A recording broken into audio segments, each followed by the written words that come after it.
নববর্ষ পালন করা সম্পর্কে আমাদের কাছে প্রশ্ন এসেছে। বলা হয়েছে নববর্ষ পালন করা যাবে কি, বৎসরের প্রথম দিন উপলক্ষে কি কিছুই করা যাবে না, নববর্ষ উপলক্ষে প্রাপ্ত বোনাসের বিধান কি ইত্যাদি। যাই হোক, আমরা এই বিষয়টা নিয়ে খুব সংক্ষেপে প্রিয় দর্শক আপনাদের সামনে কিছু কথা উপস্থাপন করব আল কোরআন এবং সুন্নাহর আলোকে।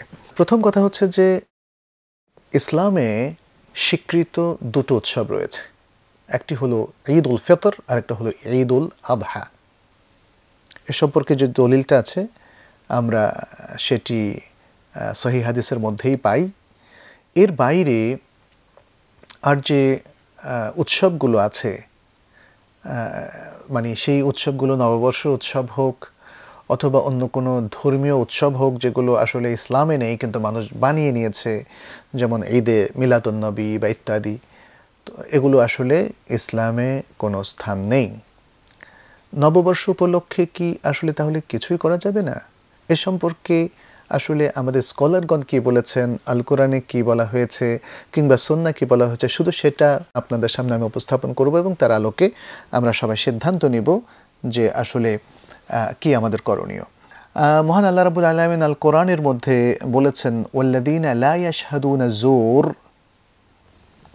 এবং যারা মিথ্যা প্রোগ্রামে বা অনুষ্ঠানে উপস্থিত হয় না, ওয়াইদা মাররু বিল্লাগবি মাররু কিরামা, আর যখন তারা কোনো অনর্থক কিছুর পাশ দিয়ে অতিক্রম করেন তখন তারা সম্মানিত ব্যক্তিদের মতো অতিক্রম করে চলে যান।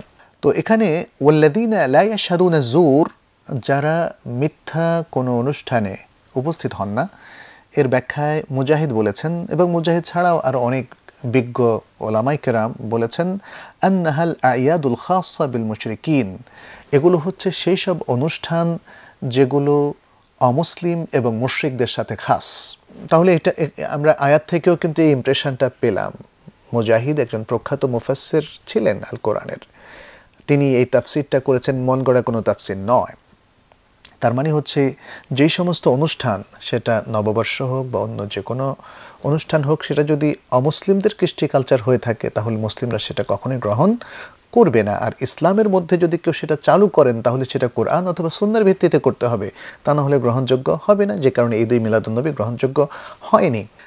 আমরা দেখি যে যেমন 1 জানুয়ারি, যেটা 31st নাইট থেকে অর্থাৎ রাত 12টার পর থেকে শুরু হয়, এটাও নববর্ষের একটা উন্মাতাল অনুষ্ঠান, সেটা কিন্তু খ্রিস্টানদের। আবার 1 বৈশাখের যে অনুষ্ঠানটা, সেটা কিন্তু আমরা দেখি যে দেশের বৌদ্ধ কিংবা আরও অন্যান্য যে ধর্মগুলো আছে, পৌত্তলিক ধর্মগুলো, সেই অনুষ্ঠানগুলো তাদের থেকে এসেছে। এমনকি আমাদের বাংলাদেশেও বেশি দিন হয়নি এই অনুষ্ঠান পরিচালিত হয়েছে। অতএব সেটা বাংলা অনুষ্ঠান বলি অথবা ইংরেজি অনুষ্ঠান বলি অথবা ইভেন আরবি 1 মুহররম, এই অনুষ্ঠানগুলো নিয়ে উৎসব করার কোনো ইতিহাস ইসলামে নেই, কোনো স্কলারদের কাছ থেকে আসেনি এবং কোনো সাহাবায়ে কেরাম করেননি এবং আমাদের ওলামায়ে কেরামও কখনো করেননি, করার রেকমেন্ডও করেননি। এক্ষেত্রে যে হাদিসটা আমরা পাই, আনাস ইবনে মালিক রাদিয়াল্লাহু তাআলা আনহু থেকে, তিনি বলেছেন কাদিমা রাসূলুল্লাহ সাল্লাল্লাহু আলাইহি ওয়াসাল্লাম আল মাদিনাতা, রাসূলুল্লাহ সাল্লাল্লাহু আলাইহি ওয়াসাল্লাম মদিনায় যখন আগমন করলেন তখন তিনি দেখতে পেলেন ওয়ালাহুম ইয়াউমানে ইয়ালআবুনা ফীহিমা, যে মদিনাবাসী লোকদের দুটো উৎসবের দিন রয়েছে যেদিন তারা খেলাধুলা উৎসব এবং আনন্দ উল্লাস করে থাকে। ফাকালা মা হাযানিল ইয়াউমান, তিনি তাদেরকে জিজ্ঞেস করলেন এ দুটো দিন কিসের, কি উপলক্ষে? ক্বালু কুন্না নালআবু ফীহিমা ফিল জাহিলিয়াহ, তখন তারা বললেন যে আমরা এই দিন দুটিতে জাহিলি সমাজে বা জাহিলি যুগে খেলাধুলা করতাম, উৎসব করতাম। ফাকালা রাসূলুল্লাহ সাল্লাল্লাহু আলাইহি ওয়াসাল্লাম ইন্নাল্লাহা ক্বাদ আবদালাকুম বিহিমা খায়রাম মিনহুমা ইয়াউমাল আদহা ওয়া ইয়াউমাল ফিতর, যে আল্লাহ তাআলা এই ইসলামের মধ্যে ওই দুটো দিন, যেমন ওটা ছিল আসলে মেহরাজান এবং নাইরুস, এটা আসলে পারস্য বা পারসিক পৌত্তলিকদের থেকে মদিনার পৌত্তলিকদের কাছে এসেছিল। তার মানে হচ্ছে ওটার শেকড় হচ্ছে পৌত্তলিকতার মধ্যে নিহিত। ফলে রাসূল সাল্লাল্লাহু আলাইহি ওয়াসাল্লাম বললেন যে আল্লাহ তাআলা তোমাদেরকে ওই দুটো দিন পরিবর্তন করে তার চেয়ে উত্তম দুটো উপলক্ষ দিয়েছেন, এবং সে দুটো উপলক্ষ হচ্ছে ইয়াউমুল আদহা ও ইয়াউমুল ফিতর, যেটাকে আমরা ঈদ উল আদহা ঈদ উল ফিতর বলে থাকি। সুতরাং এই দুটো উপলক্ষ ছাড়া অন্য কোনো উপলক্ষকে আসলে ঈদ উৎসব হিসাবে আনন্দমুখর অনুষ্ঠান হিসাবে পরিপালন করাটা শরীয়তসম্মত নয়। এবং এই জন্যেই আমরা চারজন বড় ইমাম, ইমাম আবু হানিফা রাহিমাহুল্লাহ, ইমাম মালিক, ইমাম শাফিঈ এবং ইমাম আহমদ ইবনে হাম্বল, এই চারজন মহান ইমামকে দেখি যে তারা এই নববর্ষের যে উদযাপন এগুলোকে হারাম করে দিয়েছেন।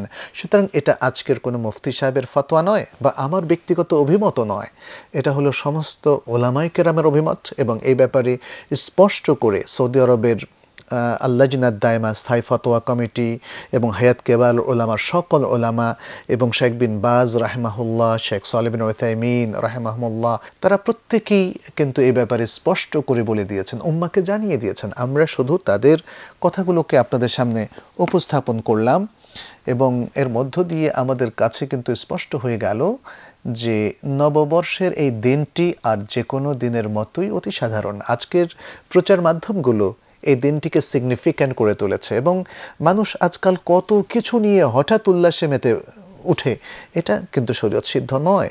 মানুষ একটা শৃঙ্খলার মধ্যে থাকা উচিত এবং যারা দিন ইসলাম মেনে চলে তাদেরকে সে শৃঙ্খলার মধ্যে থাকতে হবে। যখন যা তা যে কোনো পৌত্তলিক অকেশনকে, উপলক্ষকে আমরা আনন্দ উল্লাসের আসলে মাধ্যম এবং উপকরণ হিসাবে গ্রহণ করতে পারি না।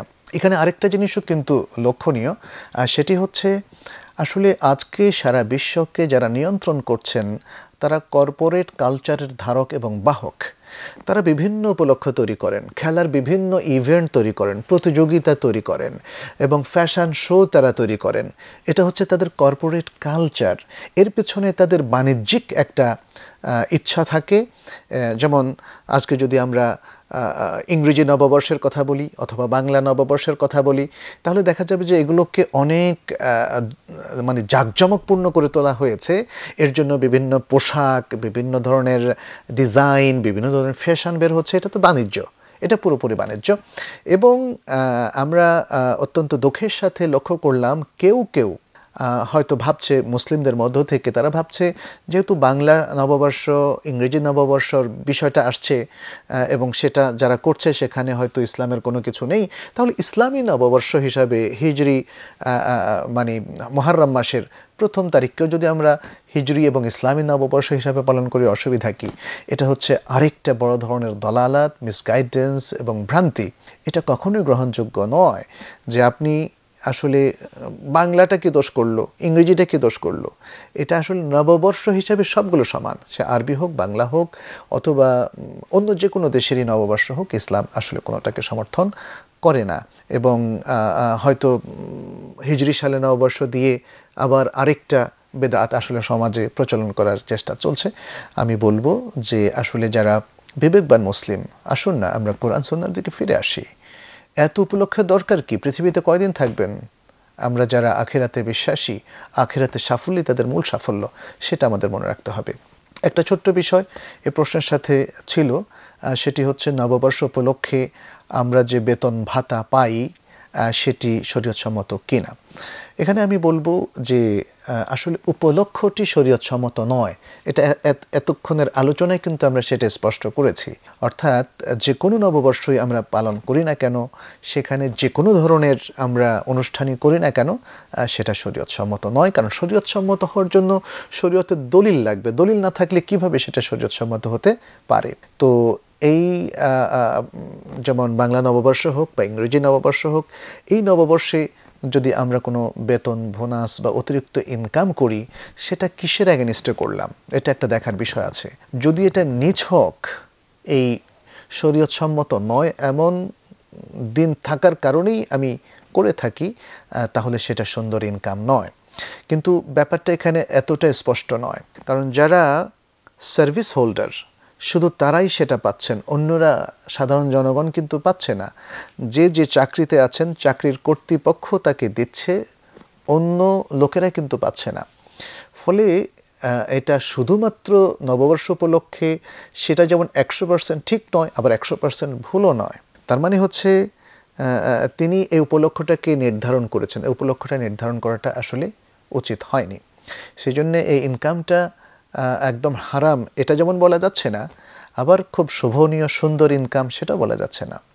এই জন্যে আমি আমার জানা মতে যারা খুব দিনদার, যারা হালাল হারাম খুব বেছে চলেন, তারা হয়তো এই ইনকামটাকে সুন্দর ইনকাম হিসাবে গ্রহণ না করে তারা এটাকে জনকল্যাণে ব্যয় করে ফেলেন। যেহেতু অনেক চাকরি আছে, অনেক আমাদের হয়তো প্রতিষ্ঠান আছে এমন যেখানে তারা সকলকেই এটা দিয়ে দিচ্ছে, না নেওয়ার কোনো সুযোগ নেই, মানে কর্তৃপক্ষকে ফেরত দেওয়ার কোনো সুযোগ নেই। সেক্ষেত্রে তারা নিয়ে এটা জনকল্যাণে ব্যয় করছেন।